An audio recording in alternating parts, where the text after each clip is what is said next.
Hola, bienvenidos y bienvenidas.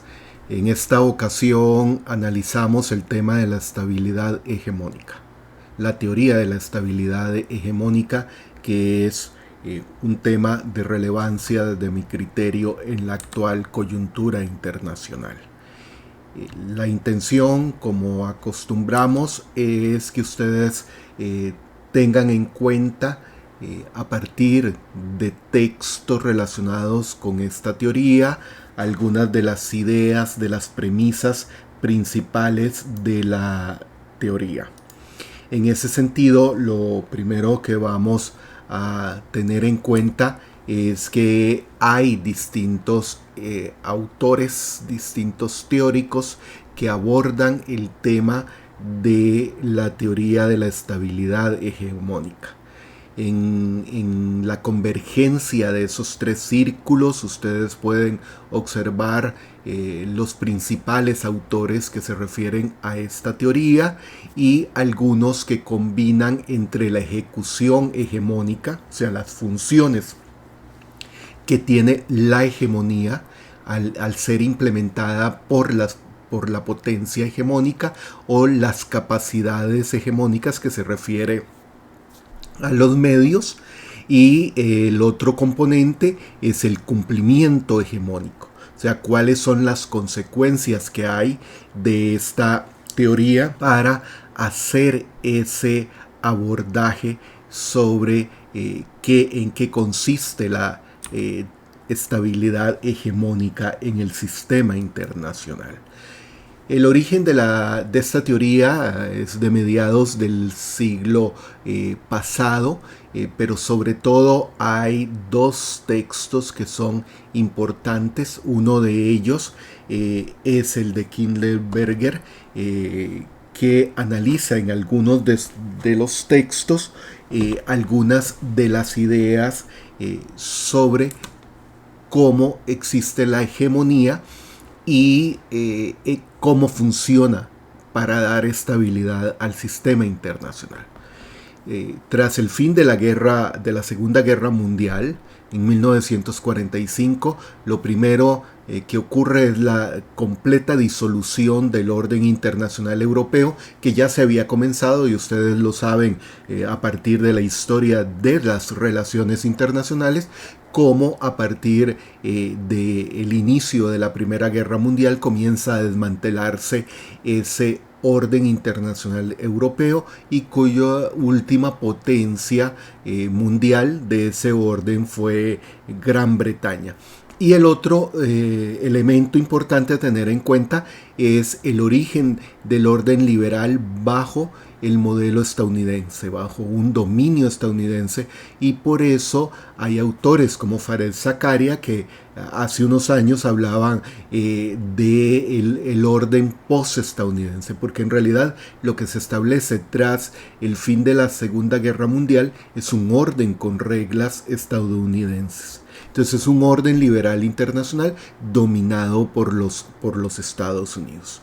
Ahora, cuando hablamos de hegemonía en relaciones internacionales, eso tiene que tenerlo muy en cuenta, porque no pueden tomar el concepto de hegemonía de otras disciplinas y de otras teorías. Estamos hablando de hegemonía en relaciones internacionales. Y esto tiene que ver con la economía política internacional y con conceptos de hegemonía y liderazgo. Se complementa la teoría de la estabilidad hegemónica con la teoría de los sistemas mundo de Wallerstein. Entonces es importante que revisen las premisas de este autor sobre lo que es los sistemas mundo. Ahora, hay un elemento conceptual que deben tener en cuenta, que es los aportes de Antonio Gramsci en la teoría de la hegemonía de este autor, que no está hecha para relaciones internacionales. Gramsci no es un teórico de las relaciones internacionales. Así que tengan cuidado cuando citan a Gramsci pretendiendo convertirlo en algo que no es. El concepto de hegemonía en Gramsci es un concepto no de imposición, sino de construcción de consensos. Y esa es la parte de la idea de hegemonía que toma las relaciones internacionales para exponer la teoría de la estabilidad hegemónica. Ahí está citado un texto que hace referencia a estas ideas y en ese sentido es importante que lo tengan en consideración. Ahora bien, en el caso ya de hegemonía en RI, lo que estamos hablando es de liderazgo internacional, de un sujeto político que normalmente es un Estado poderoso, una superpotencia o una gran potencia, pero también puede ser un bloque que está orientado a reproducir cierto esquema de dominio que permite la incorporación de otros, sobre todo de estados débiles, de estados menos poderosos, para constituir un esquema en donde predomina una potencia, ese sujeto político, una potencia que establece las reglas del juego. Pero no es que las impone, sino que genera distintos grados de consenso, persuade a través de las políticas para llegar a establecer legitimidad política que permite la estabilidad del sistema lograda a través de esa potencia hegemónica. Ahora, por supuesto que la fuerza está presente en la hegemonía, es un recurso de poder, pero en realidad la potencia hegemónica no logra ser hegemón a través del uso de la fuerza. Más bien el uso de la fuerza es una excepción a la norma, el que es la coordinación, la construcción de consensos en el sistema internacional. Ahora, es diferente del imperio y el imperialismo. No pueden decir que una potencia hegemónica es una potencia imperial o que su política es imperialista. Eso no es así. El imperialismo y la constitución de potencias imperiales es otro esquema que no forma parte de la estabilidad hegemónica. Entonces, en un sistema internacional estable gracias a la existencia de un hegemón, no es porque ese hegemón sea un imperio o busque implementar políticas imperialistas. Muchos críticos lo confunden, pero no es así. La hegemonía, por supuesto que tiene conexiones ambivalentes porque depende del tipo de hegemón. Puede ser que utilice el territorio y la proyección territorial y la construcción de fronteras de una manera distinta que en algún momento podría parecerse a una potencia imperialista. Ahora, bien, en ese caso hay que tener en cuenta que el estilo de proyección del poder en el caso de los Estados Unidos siempre tiene una base territorial, pero no para constituir un esquema imperial ni para establecer colonias bajo el esquema de un imperio. Más bien, la hegemonía estadounidense ha estado basada en el uso de un marco institucional internacional, esas reglas del juego a que aludía antes y que definió la hegemonía estadounidense en la segunda mitad del siglo XX. Es un esquema consensual de liderazgo. Eso es importante que lo tengan en cuenta. No pueden usar el esquema norte-sur o la relación norte-sur para explicar la hegemonía de los Estados Unidos durante la segunda mitad del siglo XX. Cuidado con eso. No pueden mezclar enfoques teóricos a no ser que demuestren cuál es la base para tal relación. La constitución del eje norte-sur, muy utilizada por los críticos del capitalismo, pretenden plantear que la relación norte-sur es de carácter hegemónico como se entiende en RI, lo cual es totalmente erróneo. Así que cuiden la parte, reitero, la parte del lenguaje. es importante que no mezclen conceptos de distintas teorías. En términos de la teoría de la estabilidad hegemónica, lo que busca esta teoría es explicar un momento histórico, una coyuntura histórica del orden internacional liberal de posguerra mundial. Por eso es que yo he dicho muchas veces que en este momento no hay un hegemón, ni hay un sistema basado en la estabilidad hegemónica. Por supuesto que esa coyuntura específica del orden internacional liberal se basa en una distribución desigual del poder material. No todas las grandes potencias ni las superpotencias tienen la misma capacidad de ejercer el poder material.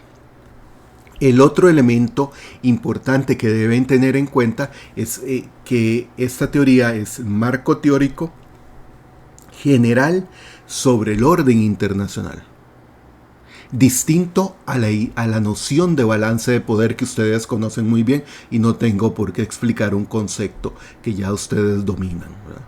O sea, la estabilidad hegemónica no es lo mismo que balance de poder. No lo pueden interpretar en esos términos, porque habría una confusión entre lo que es la teoría del balance de poder y la teoría de la estabilidad hegemónica. ¿Cuáles son las principales premisas de esta teoría? Lo primero es que la estabilidad del sistema internacional después de la Segunda Guerra Mundial viene a reflejar una realidad empírica, sobre todo de la economía internacional, porque los dos autores principales de esta teoría en realidad construyen un análisis a partir de principios económicos y a partir de la economía política internacional, que es lo que se debe estudiar en relaciones internacionales. No relaciones económicas internacionales no es parte de esta disciplina. Ahí hay otro gran error que utilizan muchas academias para referirse a lo que es la economía internacional, y que en el caso de relaciones internacionales es economía política internacional. Y la premisa de la teoría de la estabilidad hegemónica se basa en las reglas de la proyección estadounidense. Es importante que tengan en cuenta eso. Ahora, hay variantes. Entre las dos variantes más importantes es la variante neorrealista, en donde el neorrealismo plantea que el hegemón asegura el orden económico internacional y la estabilidad del sistema, porque considera que la ausencia de reglas implementadas por el hegemón lo que genera es inestabilidad. O sea, no se supera la anarquía, sino que el hegemón implementa reglas que ha establecido para lograr la estabilidad del sistema internacional. Entonces, en la ausencia de esas reglas, por la ausencia de un hegemón, lo que se genera es inestabilidad, que es lo que hemos estado viendo en las últimas décadas en el sistema internacional. La variante neoliberal lo que plantea es que el poder material y el dominio es un factor que facilita el orden económico.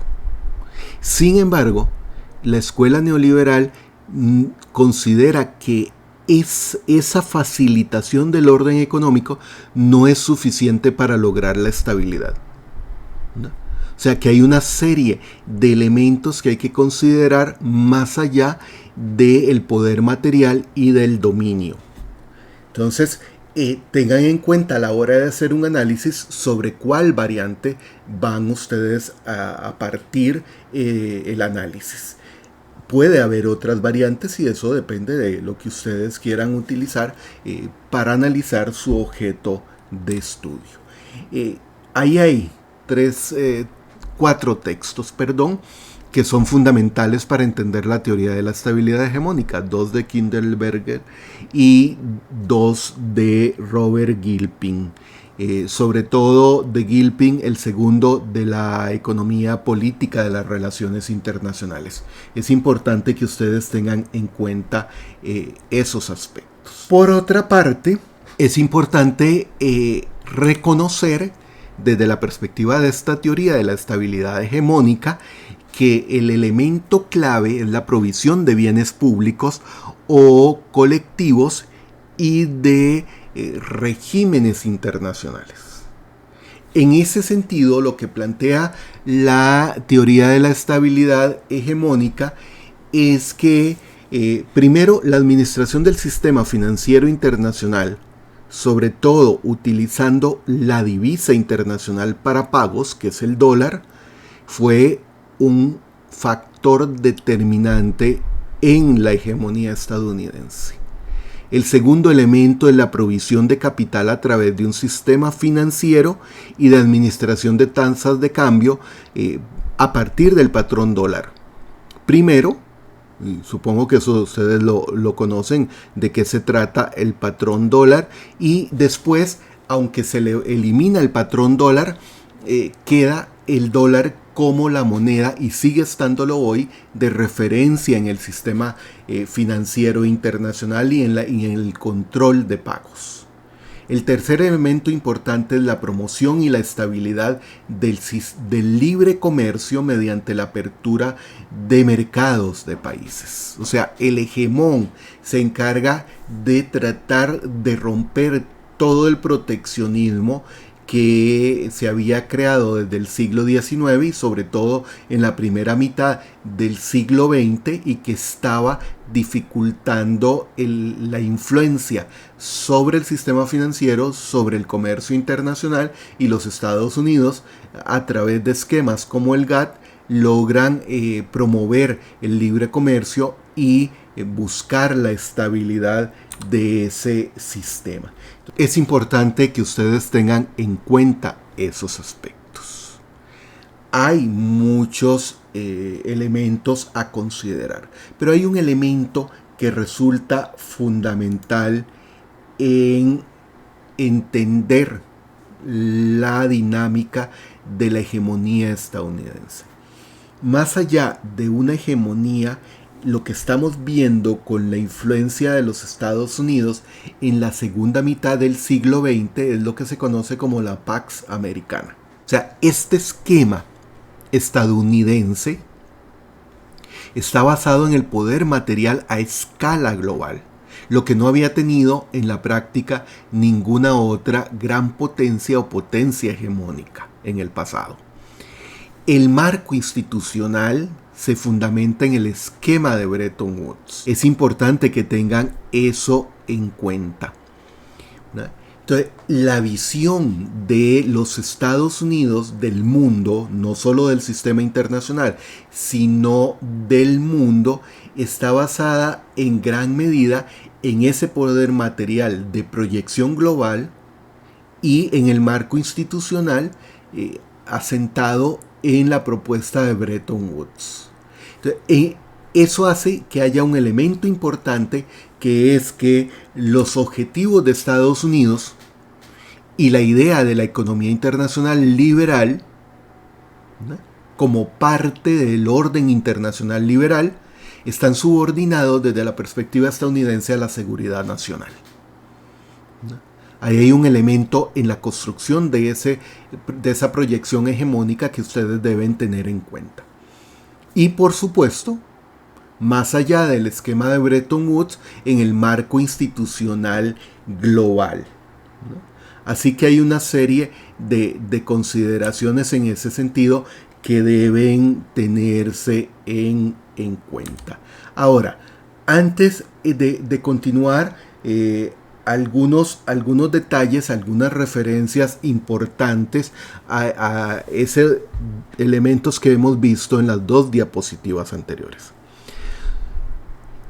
Para lograr la estabilidad del sistema internacional, para que el sistema internacional funcione apropiadamente, hay algunos bienes públicos o bienes colectivos a escala mundial que solo pueden ser producidos por un Estado individual. Esto porque la producción de esos bienes públicos es de un costo muy alto, y para producirla ese Estado individual debe tener suficiente capacidad. Eso implica ejercer poder hegemónico, y se obtiene a través de una cuestión de poder relativo. Entonces, por eso antes les mencionaba que la clave de los Estados Unidos, y vamos a ver más adelante otros elementos, pero la clave fue el sistema del patrón dólar y el uso del dólar como la divisa internacional por excelencia. Mientras los Estados Unidos pudieron proveer ese bien público global, había hegemonía estadounidense.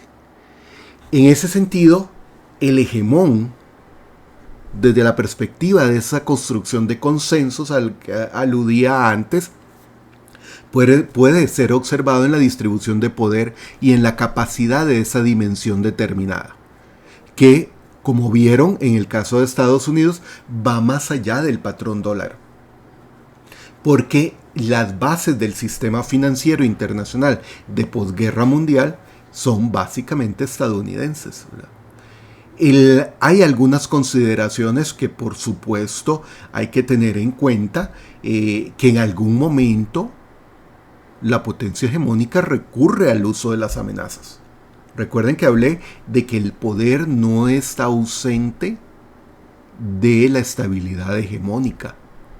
Y la superpotencia usa amenazas, usa promesas para lograr construir esos consensos, y esa es la base del poder hegemónico, ¿verdad? Ahora, cuando los estados subordinados aceptan esos consensos y aceptan ser subordinados, en alguna medida hay una coerción que no siempre es militar, pero el recurso militar está ahí en todo momento. Ahora hay sanciones, hay incentivos que los estados subordinados aceptan. Eso es importante de tenerlo en cuenta, ¿no? Ahora, hay creencias sustantivas que permiten que el hegemón cada vez consolide más su poder, ¿no? Ahora, cuando hay declinamiento del liderazgo, de esa superpotencia, de ese hegemón, generalmente declina su proyecto hegemónico. Puede ser que decline en una de las áreas del sistema internacional o en varias, hasta que llega a perder la hegemonía. Por distintas vías, pero eso lo vemos más adelante. De acuerdo a esto, Robert Gilpin considera que la presencia de un hegemón es central, es la pieza central para la preservación de la estabilidad y la paz en el sistema internacional. Porque el hegemón no solo provee ese bien colectivo, sino que también obtiene réditos de los estados subordinados. Entonces, por ahí hay algunos elementos que es necesario considerar. Continuemos ahora con el propósito que tiene esta teoría. Lo primero que viene a hacer la teoría de la estabilidad hegemónica es explicar la operación del sistema internacional y por qué fracasa la cooperación internacional en ciertos momentos. El sistema internacional opera de manera exitosa porque hay un hegemón. Entonces, la idea central es la estabilidad internacional requiere de la presencia de esa potencia dominante, pero dominante a nivel hegemónico. No es una potencia influyente como podemos ver en este momento con el caso de de China. No, se requiere una potencia dominante con un proyecto hegemónico.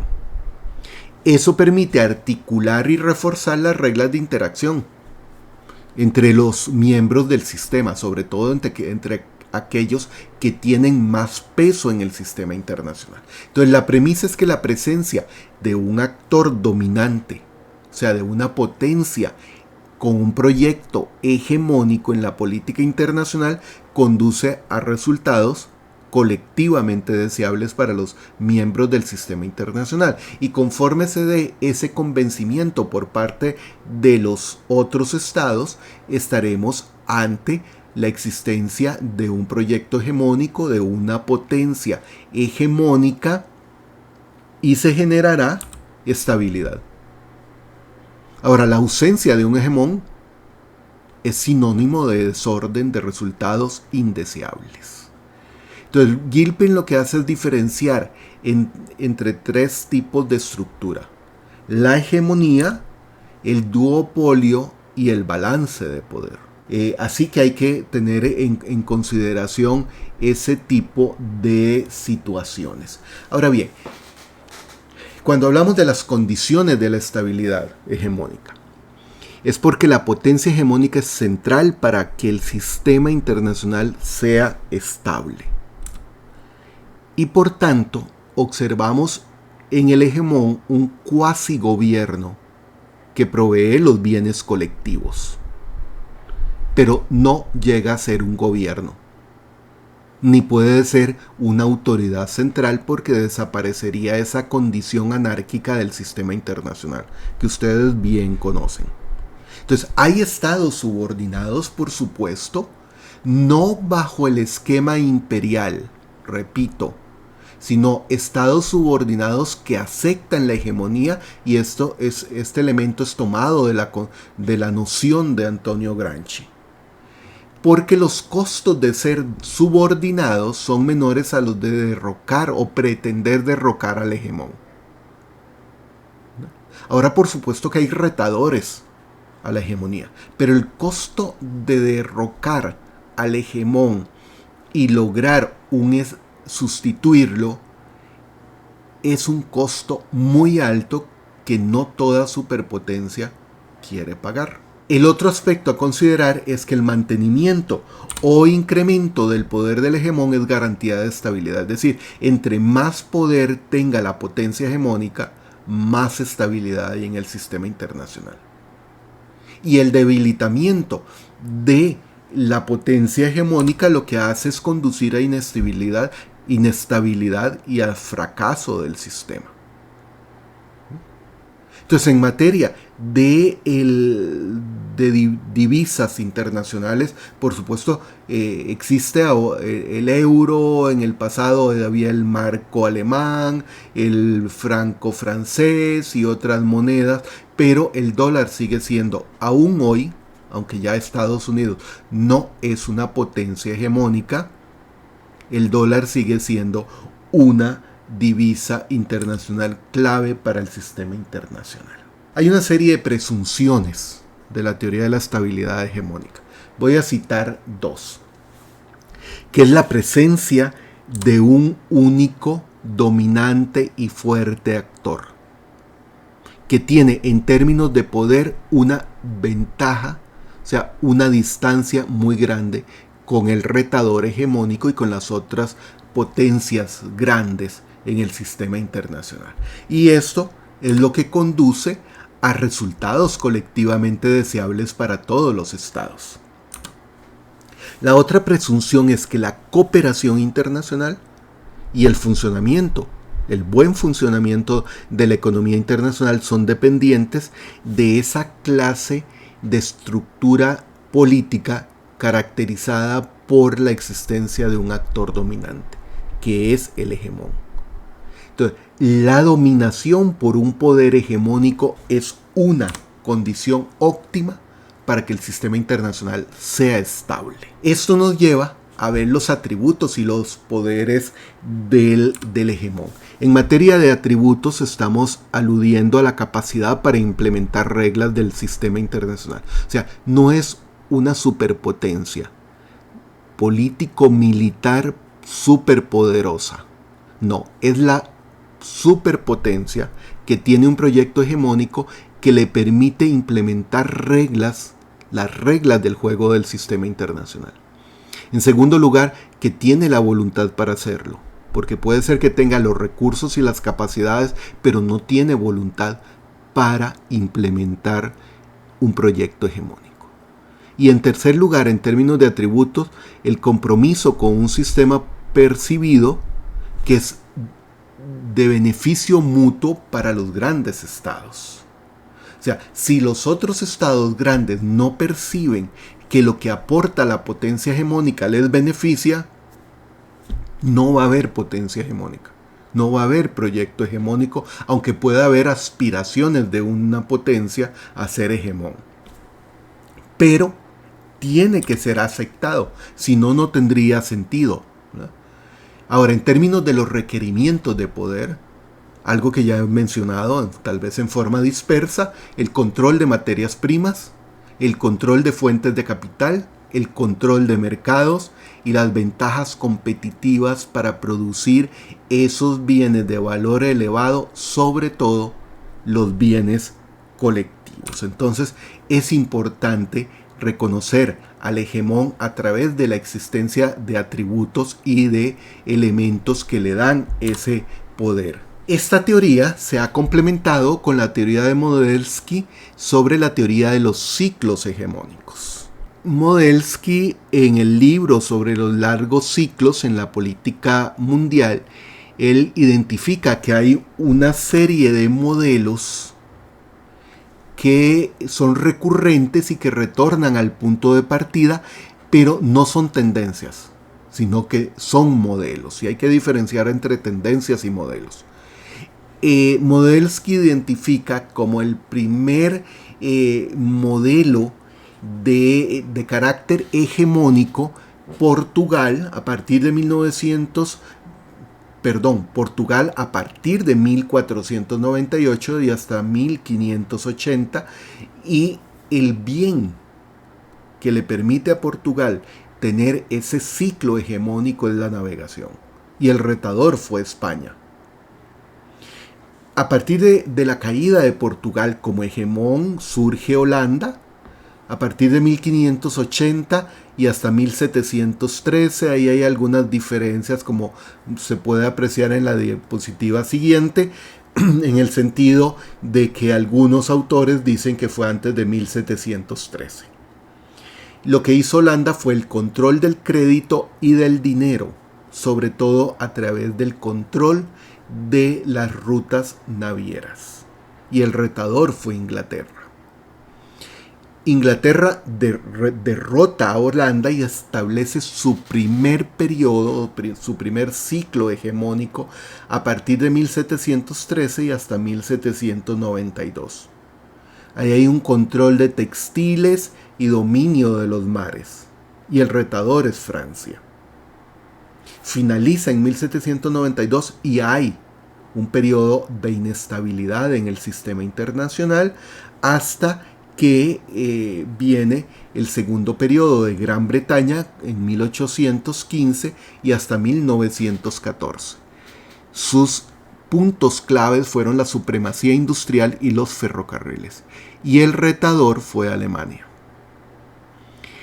Viene ese largo periodo de 30 años de la inestabilidad entre las dos primeras guerras mundiales, entre las dos guerras mundiales del siglo XX, incluido el periodo de guerra, y es en 1945 cuando Estados Unidos se consolida como la superpotencia hegemónica hasta 1971. Aunque después viene a partir de 1971 un periodo de influencia creciente de los Estados Unidos en el sistema internacional, persistía el orden internacional liberal y las reglas estadounidenses. Y esto se desmantela en 1989. Pero como potencia hegemónica, los Estados Unidos perdieron esa característica y comenzó la fase de declinación a partir de 1971. los recursos de los Estados Unidos para ese periodo hegemónico fue el petróleo y los motores de combustión interna. Y el retador fue la Unión Soviética. Esto lo podemos apreciar en términos más precisos en el trabajo precisamente de Modelsky, en cómo él identifica los hechos básicos de esos largos ciclos a través de las potencias hegemónicas que les mencioné, y cómo se llegó a esa condición y cuál fue el elemento legitimador. En Portugal, el Tratado de Tordesillas, que aporta en términos de innovaciones institucionales, y cómo se genera la decadencia de la superpotencia hegemónica ante el retador. Y ahí viene toda una serie de cambios en ese sentido. Y si ustedes ven en el caso del primer periodo de Gran Bretaña, porque algunos dicen que fue antes de 1713 que decae Holanda por las guerras francesas de 1688 en adelante, el segundo periodo de Gran Bretaña a partir de la paz o los acuerdos de París y Viena, luego de las guerras francesas, de las guerras napoleónicas, y cuáles fueron las características en ese sentido. Y la situación de los Estados Unidos como potencia hegemónica, sobre todo en la segunda mitad del siglo XX. Entonces, en ese sentido, es importante que ustedes tengan en cuenta algunos de esos elementos. Ahora bien, es importante tener en cuenta que puede haber hegemones fuertes y hegemones débiles. Va a depender del tipo de liderazgo. El hegemón fuerte normalmente utiliza un liderazgo coercitivo.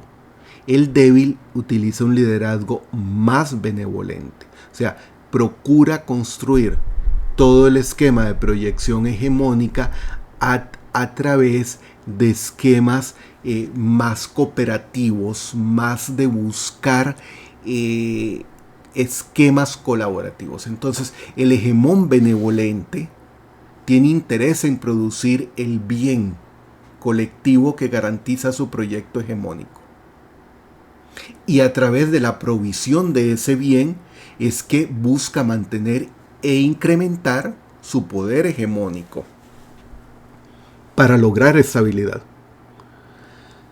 Ahora, depende de cuáles son los fundamentos y las razones de ese esquema de benevolencia, puede haber resultados cooperativos. Entonces ahí surge lo que se denomina el enigma de la benevolencia hegemónica. ¿Hasta dónde un hegemón benevolente puede estar seguro que va a seguir siendo hegemón y que el retador, porque siempre hay un retador, no puede haber un proyecto hegemónico sin retador, porque entonces la superpotencia no sabría hasta dónde tiene que defenderse y defender su proyecto hegemónico? Por eso es que se requiere un retador. Ahora, distinto a ese enigma de la benevolencia hegemónica es el coercitivo, el liderazgo coercitivo, en donde la base principal es el poder relativo de los estados. O sea, cómo, y ahí entraría en alguna medida en juego algunas de las premisas del balance de poder, pero sin convertirse en un balance de poder. Sigue siendo la teoría de la estabilidad hegemónica. Entonces, hay cuestionamientos, ¿verdad? Como Snydal, que dice que la teoría de la acción colectiva que propone la teoría de la estabilidad hegemónica es imposible. Porque los estados podrían cooperar para proveer bienes públicos en detrimento del proyecto hegemónico. Y ahí entramos o volvemos al enigma de la benevolencia hegemónica. O bien los estados podrían decir, ¿por qué tenemos que estar subordinados a una potencia hegemónica si podemos crear esquemas de coordinación para proveer los bienes públicos? Sin embargo, pareciera por este prolongado periodo de inestabilidad ante la ausencia de un hegemón en el sistema internacional que los estados no logran ponerse de acuerdo para proveer esos bienes en forma colectiva sin un hegemón, porque no lo han logrado en este momento. Y en parte porque hay hoy 3 superpotencias, China, Estados Unidos y Rusia, que buscan ser potencias hegemónicas y entonces no pueden permitir que haya otras grandes potencias que coordinen para proveer los bienes colectivos que le darían esa posibilidad. En ese sentido es importante que ustedes repasen las lecturas y quienes tienen que trabajar sobre teoría de la estabilidad hegemónica busquen los textos de autores especializados, no de aquellos que dicen que es la teoría de la estabilidad hegemónica y que las premisas son estas y aquellas. Son autores que se fundamentan en esa parte de lo que es la construcción de un proyecto hegemónico y la estabilidad hegemónica en el sistema a partir de la existencia de un hegemón. Espero que este video les haya servido de utilidad para entender lo que es la teoría de la estabilidad hegemónica. Gracias.